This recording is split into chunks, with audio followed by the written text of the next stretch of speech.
મારા દરેક વાલા મિત્રોને જય શ્રી કૃષ્ણ। મારું નામ કમલેશ દવે, સામવેદ આચાર્ય, સુરત, ગુજરાતથી। મિત્રો, આજે આપણે વાત કરીશું વ્રત વિશે।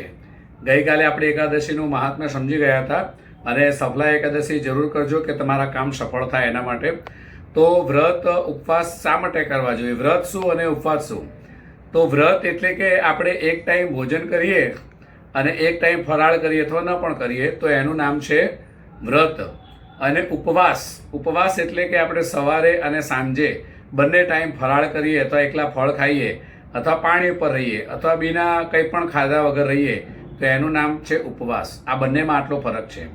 એકમાં મીઠું ખાવાનું આવે છે એટલે કે નમક, અને બીજામાં એવું ખાવાનું આવતું નથી।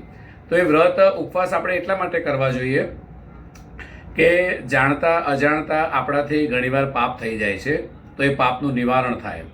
બીજા નંબરમાં કે આપણું શરીર હેલ્ધી રહે, કારણ કે અઠવાડિયાની અંદર ગમે તેવી વસ્તુ કદાચ આપણે ખાઈ જઈએ છીએ તેલવાળી કે એવી કંઈક વસ્તુ જે આપણાને શરીરમાં હાનિકારક હોય, તો ઉપવાસ કરવાથી એ આપણું શરીરનું સંતુલન બરોબર રહેશે। એના માટે પણ વ્રત અને ઉપવાસ કરવામાં આપણા ઋષિમુનિએ કીધું છે।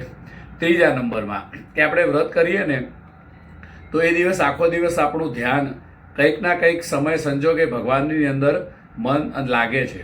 કોઈ પણ કંઈક ખાવા પીવાની વસ્તુ આવીએ તો આપણે કહીએ કે ના, આજે મારું વ્રત છે, આજે મારાથી નહીં ખવાય, તો એ માને ભગવાનની યાદ આવે છે અને ભગવાનનું નામ લેવાય છે, તો એના માટે પણ આ વ્રત ઉપવાસ કરવામાં આવે છે। ત્રીજા નંબરમાં કે વ્રત અને ઉપવાસ એ આપણા શાસ્ત્રોમાં લખેલું છે કે એ કરવાથી આપણા જે નેક્સ્ટ જન્મ હોય એટલે કે બીજો જન્મ આપણો થવાનો હોય તો કશેક ના કશે એમાં પણ આપણું આ વ્રત પુણ્ય કરેલું હશે તો એ આપણું કામ લાગશે, અને એ કામ લાગશે તો આપણને જન્મ સારો મળશે।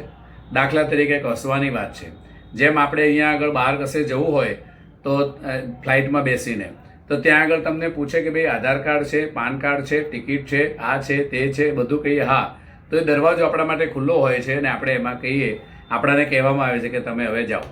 એવી રીતે આપણે જ્યારે આ દુનિયા છોડીને જ્યારે ભગવાનની પાસે જઈએ ને તો ત્યાં પણ બે દ્વાર ભગવાને રાખ્યા છે, એક સ્વર્ગનો દ્વાર અને એક નરકનો દ્વાર। ત્યાં તમને પૂછવામાં આવશે 11 કરી હતી, પૂનમ કરી હતી, જો હા હશે તો સ્વર્ગનો દ્વાર, ને નહીં કર્યું હશે તો નરકનો દ્વાર। એટલા માટે વ્રત અને ઉપવાસ આપણા ઋષિમુનિએ લખેલું છે। જો આ વિડીયો સારો લાગે તો સબસ્ક્રાઈબ કરજો, શેર કરજો, કોમેન્ટ કરજો અને લાઈક કરજો। જય શ્રી કૃષ્ણ।